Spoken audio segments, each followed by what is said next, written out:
ప్రత్యక్షత అనే కార్యక్రమాన్ని వీక్షిస్తున్న దేవుని పిల్లలైన మీ అందరికీ నా హృదయపూర్వక వందనాలు. ప్రతి వారం ఇదే సమయానికి ఈ కార్యక్రమాన్ని మీరు వీక్షించాలని దేవుని పేరిట మనవి చేస్తున్నాను. ఇప్పుడు రెవరెండ్ డాక్టర్ కేజేఆర్ పాలరాజు గారిచే అందించబడుతున్న వాక్యమును మీరు విని దైవాశీర్వాదం పొందాలని కోరుకుంటున్నాను. వాక్యాన్ని వినే ముందు ఒక పాటను మనం విందాం.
ఆశీర్వాదాన్ని శాపాన్ని కూడా పెట్టి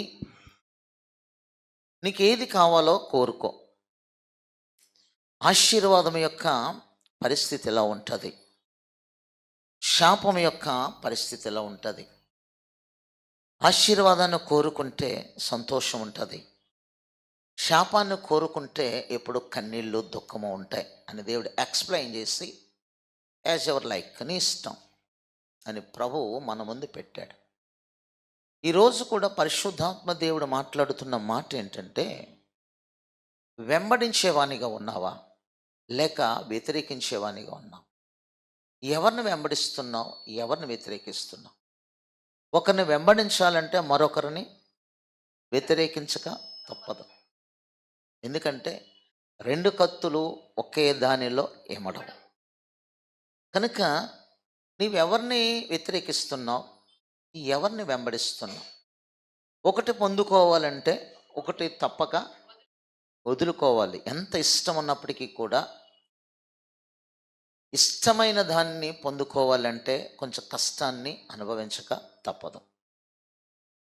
ఆ కష్టాన్ని స్వీకరించడం ఒక ఛాలెంజ్గా తీసుకోవాలి.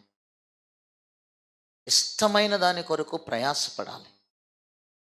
ఈ రోజున బెత్లెహేము నివాసి అయినటువంటి నయోమి తన కుటుంబంతో, తన 2 బిడ్డలతో బెత్లెహేములో స్వల్పమైన కరువు వచ్చిందని దూరమునున్న మోయాబు దేశానికి వెళ్ళి మోసపోయారు. మోయాబు దేశానికి వెళ్ళి మరణాన్ని రుచి చూచారు, తన భర్త, తన యొక్క 2 బిడ్డలు. మోయాబు దేశానికి వెళ్ళి సుఖంగా ఉన్న వాళ్ళ సంసారాలని పాడు చేసుకున్నారు. మోయాబు దేశానికి వెళ్ళి పరిశుద్ధులతో ఉన్న సాంగత్యాన్ని కోల్పోయారు. మోయాబు దేశానికి వెళ్ళి పరలోకపు సన్నిధిని అనుభవించేటువంటి దేవుని సన్నిధికి దూరం అయిపోయారు. మోయాబు దేశానికి వెళ్ళి కష్టాలు కొని తెచ్చుకున్నారు. కారణం బెత్లెహేము నుండి కాలు కదపటమే. కారణం బెత్లెహేము ఉన్నటువంటి సంతోషాన్ని విడిచిపెట్టడమే. కారణం బెత్లెహేమును వాళ్ళు చూడకపోవటమే. కారణం బెత్లెహేము యొక్క అనుభవాన్ని విడిచిపెట్టడమే. కారణం బెత్లెహేములో ఉన్నటువంటి ఆ యొక్క సన్నిధానమును అశ్రద్ధపరచడమే. ఈ రోజున దేవుని యొక్క వాక్యం చెప్తుంది, నువ్వు ఎవరిని వ్యతిరేకిస్తున్నావు, ఎవరిని ఇష్టపడుతున్నావు? నువ్వు ఎవరిని ప్రేమిస్తున్నావు, ఎవరిని ద్వేషిస్తున్నావు? నువ్వు ఎవరిని వెంబడిస్తున్నావు, ఎవరిని వ్యతిరేకిస్తున్నావు? ఈరోజు నా మట్టుకు నేను, కూడి ఉన్న మీ మట్టుకు మీరు, లైవ్లో వింటున్నటువంటి మీ మట్టుకు మీరు ఒక ప్రశ్న వేసుకోవాలి. మనం నిజంగా భూలోకంలో ఉండి ఎవరిని ప్రేమిస్తున్నాం, ఎవరిని వ్యతిరేకిస్తున్నాం? ఈరోజు రూతు అంటది, నయోమి చెప్పిన మాటలను మననం చేసుకుని లేకపోతే జ్ఞాపకం చేసుకుని, ఇదిగో నయోమి అంటది, నా కోడళ్ళగా ఉన్నటువంటి ఓర్ప, రూతు, మీరిద్దరూ కూడా నా గర్భమును పుట్టిన కుమారులు చనిపోయారు కాబట్టి మీరు మీ తల్లుల ఇంటికి వెళ్ళిపోండి. మీ మోయాబు దేశంలో ఉన్నటువంటి దేవీ దేవతలు లేక దేవుడు అనబడిన వాడు ఎవరైతే ఉన్నారో వారిని పూజించుకోండి. ఈ రోజుతో మీకు నాకు సంబంధం లేదు. ఈ రోజున నేనెవరినో, ఇంతవరకు మీరు నా కోడలుగా ఉన్నారు, నా కొడుకులు చనిపోయారు కాబట్టి ఇంకా నేను బిడ్డలకు అనేటువంటి స్తోమత కానీ యోగ్యత కానీ నాకు లేదు. కాబట్టి నేను ఏ దేశాన్ని విడిచి వచ్చానో ఆ దేశానికి వెళ్ళిపోబోతున్నాను అని ఆ దేశం గురించి, ఆ యొక్క ఇశ్రాయేలీ ప్రజల గురించి, ఆ యొక్క బెత్లెహేము గురించి నయోమి రూతుకి చాలా గొప్పగా చెప్పింది.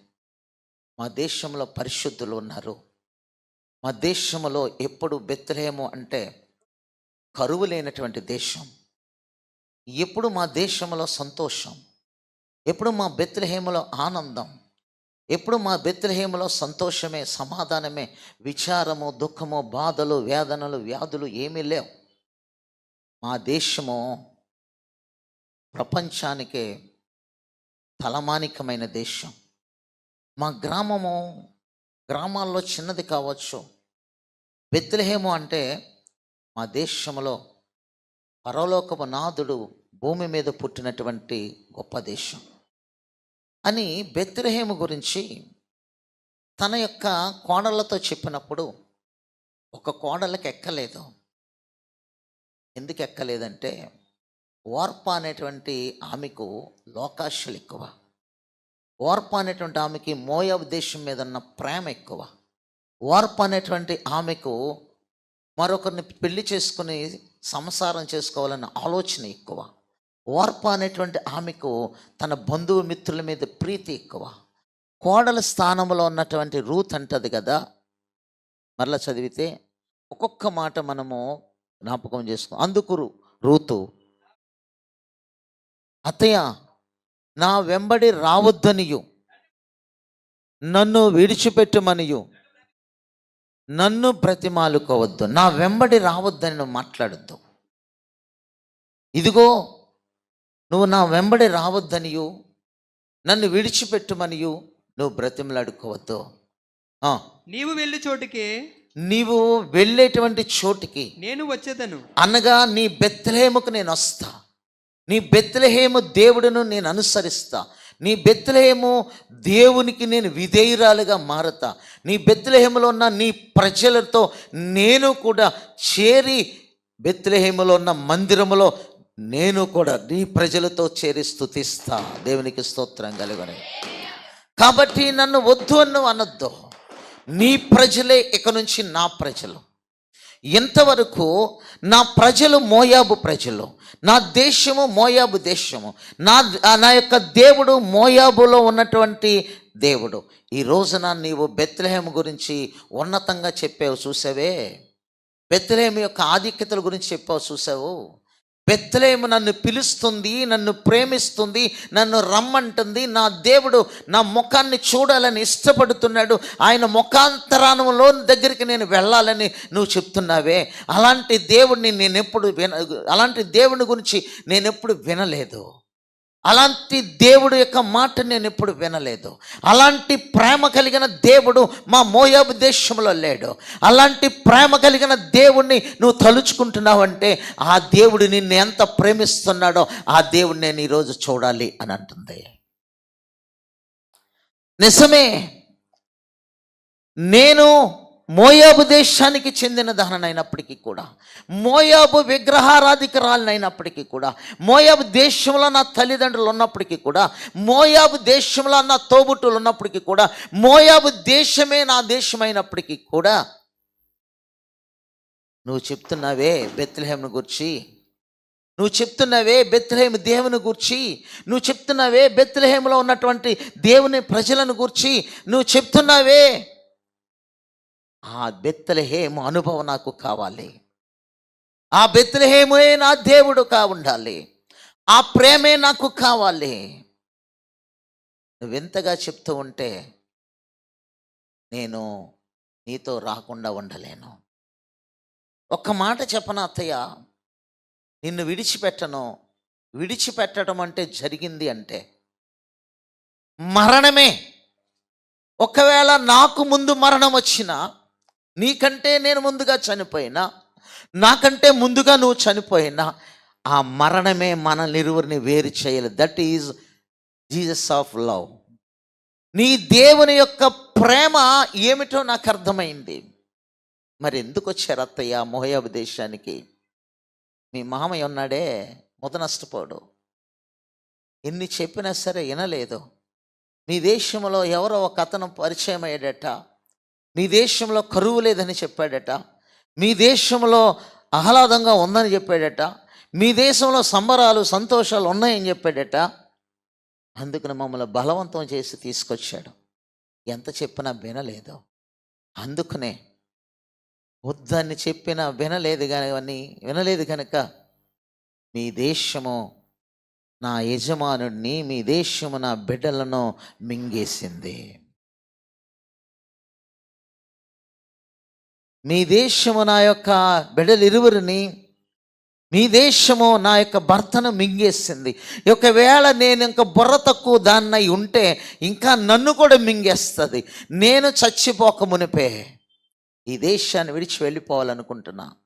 ఇంతవరకు ఈ దేశము సంబరాలను చూచా, నా దేవుని సంబరాలను విడిచిపెట్టి ఇంతవరకు దేశం యొక్క తాత్కాలికమైన సంతోషాన్ని చూచా, దీర్ఘకాలం ఉండే నా దేవుని సంతోషాన్ని విడిచిపెట్టి ఎంతవరకు ఈ దేశానికి వచ్చి నా దేశంలో ఉన్నటువంటి ఆశీర్వాదాన్ని పోగొట్టుకున్నా, ఈ దేశానికి వచ్చి నా దేవునితో ఉన్నటువంటి సాంగత్యాన్ని పోగొట్టుకున్నా, నా దేవుని యొక్క ప్రేమను పోగొట్టుకున్నా, నా దేవుని ముఖాన్ని చూడడం మానేసే, నా దేవుని యొక్క ప్రత్యక్షతను అనుభవించడం మానేసే, నా దేవుని దగ్గర ఉన్న ఆనందము ఇక్కడ కోల్పోయాను. నేను ఇక్కడికి వచ్చాక మొట్టమొదట్లో బాగానే ఉంది, చివరికి ఇంట్లో ఉన్న వస్తువులన్నీ అమ్ముకోనే పరిస్థితికి వచ్చింది. అప్పటికైనా నేను జ్ఞానంతో ఆలోచన చేసి ఉంటే నా బిడ్డలు బతికుండేవాళ్ళేమో. ఏదేమైనప్పటికీ కూడా చచ్చిపోయిన నా భర్త పక్కన నేను శవంగా ఉండటం ఇష్టం లేదు. చచ్చిపోయిన నా భర్త సమాధి పక్కన నా సమాధి ఉండటం ఇష్టం లేదు. చచ్చిపోయిన నా బిడ్డల యొక్క సమాధుల ప్రక్కన నా సమాధి ఉండటం ఇష్టం లేదు. నేను చావంటూ చస్తే నా దేవుని యొక్క సన్నిధి అనబడినటువంటి బెత్లెహేములోనే నా సమాధి ఉండాలి. కాబట్టి నేను వెళ్ళిపోతా అని చెప్పినప్పుడు ఆ మాటలు రూతుని ఆకర్షించుకున్నాయి. ఆ మాటలు రూతుని బలపరిచాయి. ఆ మాటలు రూతుని ఆలోచింపజేశాయి. ఆ మాటలు రూతుని పయనమవ్వడానికి కావలసిన రీతిలో ప్రోత్సాహపరిచాయి. కనుకంటది, అత్తయ్య నీతో నన్ను రావద్దని అనుకో. ఎందుకు ఆ మాట అంది? బెత్లెహేము యొక్క ప్రభావము, బెత్లెహేము యొక్క ఆనందము, బెత్లెహేము యొక్క సన్నిధి, బెత్లెహేము యొక్క సంతోషము తెలుసుకొని నేను నా అత్తని వెంబడిస్తా, నా అత్తను ప్రేమించిన దేవుణ్ణి ప్రేమిస్తా, నా అత్త ఆరాధించే ఆరాధికుడైనటువంటి ఆరాధ్య దైవమైనటువంటి యేసయ్యనే కీర్తిస్తా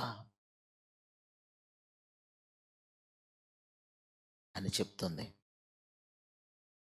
నిరంతరం నీతోనే జీవించాలనే ఆశ నన్నెల్లా బ్రతికించుచున్నది. నిరంతరం నీతోనే జీవించాలనే ఆశ నన్నెల్లా బ్రతికించుచున్నది. నా ప్రాణేశ్వరా యేసయ్యా,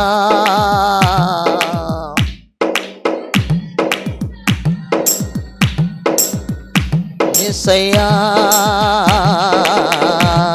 నిరంతరం నీతోనే జీవించాలనే ఆశ నన్నెల్లా బ్రతికించుచున్నది. నిరంతరం నీతోనే జీవించాలనే ఆశ నన్నెల్లా బ్రతికించుచున్నది. హల్లెలూయా.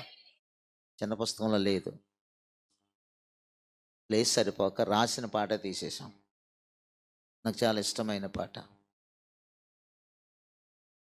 రూత్ అంటదే, అత్తయ్య I love you so much, I love Jesus. నేను నిన్ను ప్రేమిస్తున్నా. ఎందుకో తెలుసా? నీవు కలిగిన దేవుని నేను పొందుకోవడానికి దేవునికి స్తోత్రం కలిగను. ఈరోజు నిన్ను ప్రేమించాలి అంటే, దేవుణ్ణి ప్రేమించాలంటే నీవు ఎదుటి వారికి దేవుని ప్రేమను అందించేటువంటి ఒక నయోమి వలె ఉండాలి. లోకములో ఉన్నటువంటి నీ బంధువులు కానీ, కుటుంబంలో నీ బంధువులు కానీ, నీ భర్త కానీ, నీ తోబుట్టువులు కానీ దేవుణ్ణి ప్రేమించాలి అంటే, దేవుని దగ్గరికి రావాలంటే నయోమి వల్లే దేవుని ప్రేమను రూతుకు చూపించిన విధంగా నువ్వు చూపించాలి. చెప్తుంది, నిరంతరం నీతోనే జీవిస్తా. ఎప్పటి వరకు? మరణము మనలను వేరు చేసేంత వరకు, మరణము నిన్ను పలకరించేంత వరకు నేను పలకరించకుండా ఉండలేను. మరణము నీ దగ్గరికి వచ్చి రా చాలు ఇక భూమి మీద అన్నంత వరకు నేను నీతో భూమి మీద సహవాసం చేస్తా. ఒకవేళ నేనే వెళ్ళిపోతే ముందు నా సమాధి చేయబడాలి, తర్వాత నువ్వు నా వెనక వచ్చినప్పుడు నా సమాధి పక్కన నీ సమాధి ఉండాలి. అంతవరకు కూడా నిన్ను ప్రేమిస్తాను. నీవు ప్రేమించే యేసయ్యకు నా జీవితంలో ప్రేమను పంచుతాను. దేవునికి స్తోత్రం కలుగును. వెంబడిస్తున్నావా? దేవుని వ్యతిరేకిస్తున్నావా? రూతు దేవుని ప్రేమ ఏంటో తెలియకపోయినప్పటికీ కూడా నయోమి ప్రేమ బయట పెట్టింది. ఏ ప్రేమ అది? దేవుని ప్రేమ. నయోమి అనే మాటకి అర్థం ఏమిటంటే మధురం. తన మాటలో మధురమైనటువంటి మాట ఎప్పుడైతే పలికిందో, వార్ప అయితే లోకం వైపు చూచి వెళ్ళిపోయింది. రూత్ అయితే నయోమి చెప్పినటువంటి బెత్లెహేము వైపు ఆత్మీయమైన నేత్రాలతో చూసింది. బెత్లెహేం అంటే రూతుకు తెలియదు, కానీ ఆత్మీయ నేత్రాలు ట్రాన్స్ఫర్ చేసేసింది అంతే. తన దగ్గరున్న నేత్రాలు నయోమితో మాట్లాడుతుంటే, నయోమిని చూస్తుంటే, నయోమి ప్రేమను గమనిస్తుంటే ఆత్మీయమైన నేత్రాలు ఆ బెత్లెహేముకు పంపించి అక్కడ ఇక్కడ చెప్తున్నాయంతా కూడా ఇక్కడ ఆడియో వింటుంది, అక్కడ వీడియో చూస్తుంది. దేవునికి స్తోత్రం కలుగునుగాక. ఒకవేళ నువ్వు ఇక్కడున్నా నువ్వు చూడవలసింది ఏమిటో తెలుసా? దేవుని ప్రేమను. నువ్వు చూడవలసింది ఏమిటో తెలుసా? పరలోకములో ఉన్నటువంటి పరిశుద్ధుడని. దేవునికి స్తోత్రం కలుగునుగాక.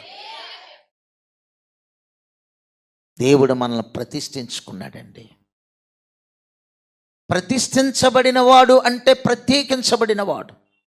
ప్రతిష్ఠించబడిన వాడంటే నిన్ను ఇష్టపడేవాడు. ప్రతిష్ఠించబడిన వాడు అంటే నీకు తన స్వాస్థ్యములో అధికారం ఇచ్చినటువంటి విధానం. నా కొడుకున్నాడు తన్నిబాబు, వాడు ప్రతిష్ఠించబడిన వాడు, దేవుని చేత ప్రతిష్ఠించబడిన వాడు, నా చేత కూడా ప్రతిష్ఠించబడిన వాడిని కాబట్టి నేను ప్రేమిస్తా. ప్రతిష్ఠించబడిన వాడు కనుక నా ఆస్తిలో వాటా, నాస్తి అంతా తనదే. ప్రతిష్ఠించబడిన వాడు గనుక నా మాట వినాలి. ప్రతిష్ఠించబడిన వాడు గనుక డాడీని ప్రేమించాలన్న మనస్సు ఉండాలి. ప్రతిష్ఠించబడిన వాడు గనుక నాకు అధికారం ఉంది. ఈరోజు మందిరంలో ఉన్నటువంటి దేవుని బిడ్డ, ఒకవేళ మందిరం వెలుపల లైవ్లో ఉండి చూస్తున్నటువంటి దేవుని బిడ్డ, నీవు దేవుని దగ్గర ప్రతిష్ఠించబడిన వాడవు అన్న విషయాన్ని మర్చిపోకూడదు. ప్రతిష్ఠించబడిన వానికి హక్కు ఉంటుంది. ఈరోజు మనం ప్రతిష్ఠించబడిన వాడము గనక దేవుడు చెప్పినటువంటి ఆ భక్తి ఏదైతే ఉందో, ఆ ముక్తి మార్గం ఏదైతే ఉందో దాన్ని మనం అవలంబిస్తున్నాం కనుక రేపొద్దున శాశ్వతమైనటువంటి రాజ్యంలో శాశ్వతమైన జీవితాన్ని జీవిస్తాం. ఎన్ని సంవత్సరాలు? ఇన్ఫినిటో చెప్పలేమండి. నిత్యము ఒకటే మాట. ఇక్కడ బ్రతుకు కొద్ది కాలమే, ఒక 50 60 ఎంతో మనకు తెలియదు. మన కాలము మనం చెప్పలేము. ఇక్కడ అయిపోద్ది, ఈ సబ్జెక్ట్ అయిపోతుంది. అంటే ఈ జీవిత చక్రం అయిపోతుంది. ఎప్పుడైతే ఇక్కడ కళ్ళు మూస్తామో పరలోకంలో ఏం చేస్తాం? కళ్ళు తెరుస్తాం. ఎంతవరకు చూస్తామయ్యా అంటే నిత్యము చూస్తాం. పరలోకం ఎలా ఉంటుందో తెలుసా? ఆ పరలోకానికి తీసుకెళ్ళడానికి దేవుడు మన మధ్యలో నివసిస్తూ మన మధ్యన ఉండడానికి, మన మధ్యలో ఆయన ఉండడానికి మనల్ని ఎంతగా ప్రేమిస్తున్నాడు అంటే, ప్రేమించేవాడు నీ పక్కనే ఉంటాడు. దేవునికి స్తోత్రం కలుగునుగాక. ఎందుకో తెలుసా? నీకు కష్టం రానివ్వకుండా ఉండాలని. ఎందుకో తెలుసా? నువ్వు తప్పిపోకుండా ఉండాలని. ఎందుకో తెలుసా? నీవు ఆ పరలోక రాజ్యములో ఇహలోకాన్ని ముగించుకుని వచ్చినప్పుడు ఆ పరమ సన్నిధిలో ఆ యొక్క సింహాసనం మీద దేవుని కుడి పార్శ్వమందు కూర్చుండబెట్టబడాలని, నిన్ను దుష్టుడు లాక్కెళ్ళకుండా ఉండాలని నిన్ను కాచుకుంటూ ఉంటాడు. ఎప్పటి వరకు? పరలోకపు అనుభవంలోనికి వెళ్ళే వరకు. అందుకని అంటాడు కదా, నిర్గమకాండములో 25వ అధ్యాయం 9వ వచనం అంటాడు కదా, ఇదిగో నేను మీ మధ్యన నివసించడానికి నేను ఇష్టపడుతున్నాను అంటాడు. 8వ వచనం 25వ, నేను వారిలో నివసించున్నట్లు మోషేతో అంటున్నాడు. ఇశ్రాయేలీ ప్రజలతో చెప్పు మోషే, నువ్వేం చెప్పాలో తెలుసా మోషే? నేను వారిలో నివసించినట్లు వారు నాకు పరిశుద్ధ స్థలమును పరిశుద్ధ స్థలమును ఏం చేయాలి? ఏమండి?